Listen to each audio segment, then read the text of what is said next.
Welcome to Bullshit TV. I'm your host, and on today's docket, we want to talk about the Detroit mother, Tatiana Williams. She had lost two of her children out of the four due to hypothermia and sleeping in a van in a parking garage in downtown Detroit. So,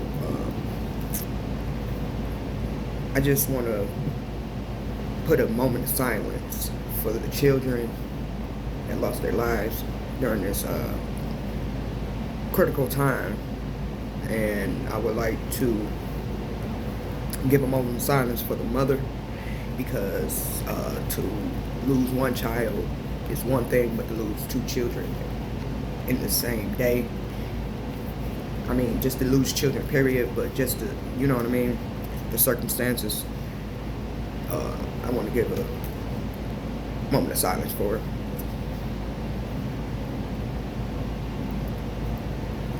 Okay, on today's docket, we want to discuss this matter. I'm coming with a different output because as I was writing this stuff down, I was sounding almost the same from the comments to the videos. But we're going to go ahead and unpack this, and this video is going to be leading to a part two because it's just numerous circumstances that happened that factored into the situation as a whole. Okay, so two of the four children died due to hypothermia in a parking garage downtown Detroit. The mother, she said she was working. She said she stayed in a hotel. She couldn't do it any longer because of whatever reason. It could be that it was getting too expensive. The children was, being kids, and they probably got put out. I don't know. But it's numerous things that could have happened why she couldn't stay in the hotel anymore. She was on the CAM list. For people that don't know what CAM is it's for the homeless people or displaced people.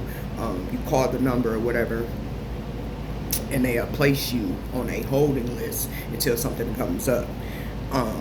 She said she was on there for a couple months, 7 months.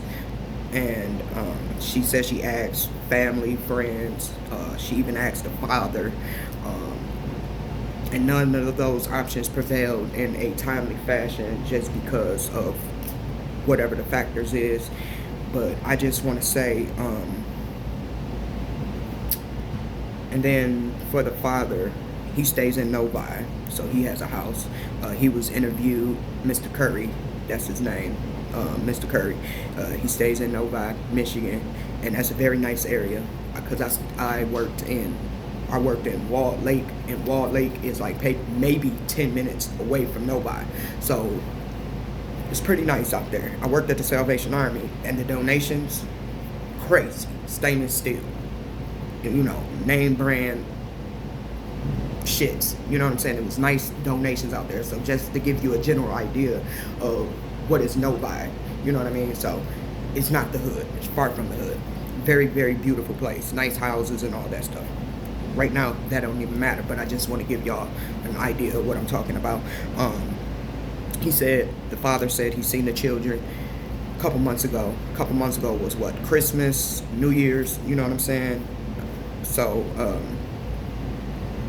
that happened, and he claimed that he didn't know, or she didn't tell him that she was homeless.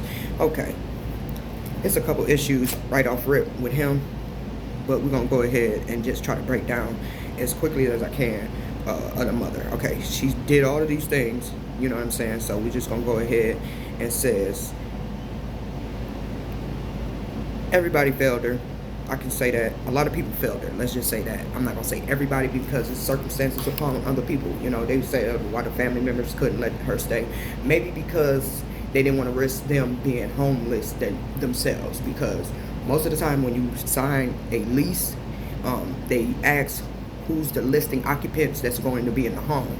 So, you know what I mean? So what if the landlord find out that they stand there off and they're not on the lease? You know what I'm saying? So that's kind of like a sticky situation right there. Even if you really dire in your heart want to help, but you might put your own ass on the line trying to help somebody else. And that's just because of how the society works. It's just looking out for ourselves and F everybody else, so it shouldn't be like that, you know what I mean? So I would never be able to really I feel some type of way about it.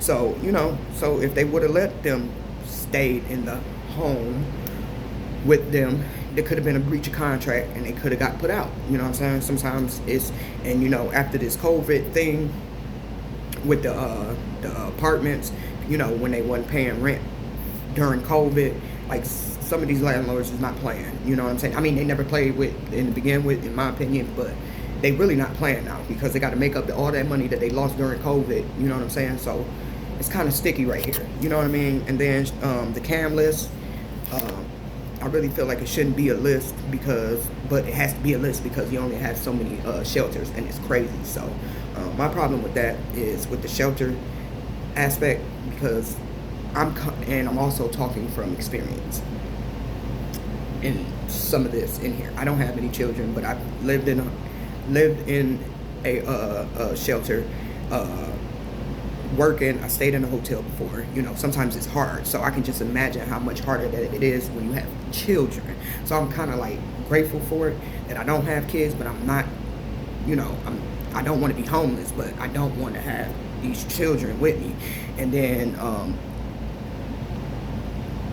a lot of people were saying, maybe you shouldn't have kids, whatever, if you can't provide for them. But right now, we in a society, in the economic time in the United States of America, where everything is getting sky high. So you could really, this could actually happen to anybody. You know what I'm saying? So, everything is sky high right now, from rent to water to heat, gas, eggs, the whole nine. You know what I'm saying? So is this situation for her probably wouldn't even be foreseeable because she is a single mother and she's working on her own. I feel like even if she had a home, all the ends is not going to be able to meet because she had 4 children to take care of. You know what I'm saying? They grow out of shoes, they grow out of clothes. The school be having all these events and all these holidays is coming up, so it was going to be tight anyway.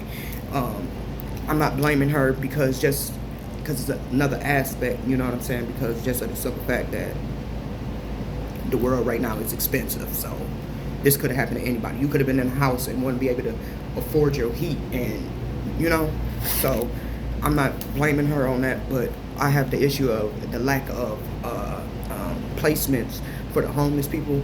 You can open up more gas stations, more restaurants, more dispensaries, more liquor stores, but you can't use some of these buildings to make another shelter.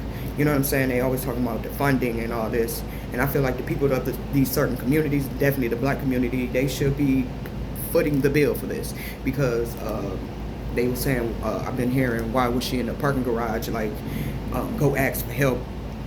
People don't even want to help people that's sitting at the bus stop and it's raining, because it's certain businesses, they'll put a sign that says, no waiting for the bus in the store, we'll call the police. So just imagine having 3-4 children in a dire situation. People don't have heart anymore. You know what I'm saying? And the father, I think he's homeless too. I'm not gonna lie to you, because if you notice the interview, it was outside. Why was you outside having an interview? Why weren't you in your place? The take I get from that, that's not his house. He don't stay in Novi. His girl stays in Novi, and he's just a visitor until they break up. You feel what I'm saying? So that's how I feel about it. They was like, how you get that? He was having an interview outside. She didn't want no part of it. Whatever. But he had to say something, and that didn't make it seem any better, because I just felt like I feel like he just took a loss because tax season is around the corner. He can't get 2/3 of his tax checks. You know what I'm saying? So I shouldn't say that in this time, but it's just the way that interview went, and like, I don't think he cared. Maybe he cared right now because of tax season, but he don't. And then he out there and he talking about he didn't know. He absolutely knew. He absolutely knew. Like, maybe he didn't know at first, because a single mother, if they feel a certain way, they'll try to do everything, exacerbate everything they can to solve the problem themselves, because they already feel like they didn't put themselves in this situation already. You know what I'm saying? And then he could have been like, come on, you gotta help. You feel what I mean? And he just decided not to. Or he really did want to, but his girl that he lives with is not gonna have her kids in the house, which is kind of messed up. But people is out for themselves. Nobody gonna help people. Then the newscasting is like, beg somebody, go somewhere, go to the police station. You don't think she did all of that? Because I've done some of those things. Certain situations of where I call the police and it's nothing. You know what I'm saying? And most of the time I can't really get help because I don't have children. It's just one person. You know what I mean? So most of the times these shelters is full of women and children. And that's the saddest thing that I've ever seen in my life. So I kind of, it's really fucking me up. But I don't think it's anybody's fault. Probably the father. I don't know. But my heart does go out to Miss Williams and her family. Take the pressure off you. You know what I mean? Because there's a lot of factors. Because this really could have happened to anybody. You know what I mean? It absolutely could have happened to anybody. But I did mention that this video could lead to 3 or 4 more videos because of the homeless situation, deadbeat daddies, and just how humanity does not have no sympathy for each other anymore. So, until next time, I'm your host.